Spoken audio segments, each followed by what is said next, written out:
Allez, voilà, nous nous retrouvons pour la troisième propriété de l'eau Kangen.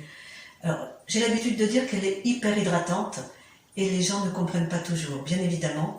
Hyper hydratante, ça veut dire microstructurée, tout simplement. Et vous allez voir quels sont les effets de cette microstructuration des molécules d'eau sur une infusion de thé, par exemple. Je verse donc dans un premier verre de l'eau du robinet. Je verse dans un second verre l'eau de la fontaine.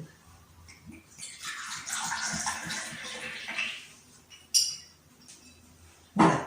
Et j'ai utilisé pour faire cette expérience du thé vert bio, tout simple. J'en prends 2 sachets.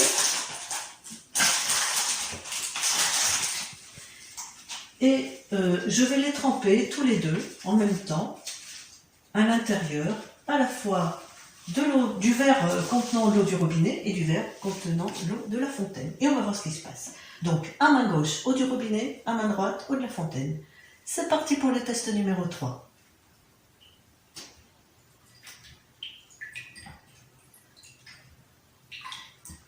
Voilà, hein. C'est une expérience qui dure assez peu de temps et qui est très vite concluante. Vous voyez la différence de couleur des deux infusions.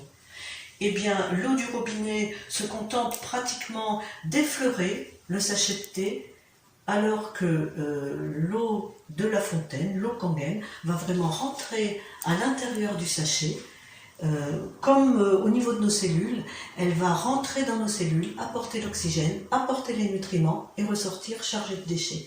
Voilà, la troisième propriété de l'eau Kangen, je pense que c'est très explicite, ces 2 petits sachets de thé. C'est ça, l'hyperhydratation.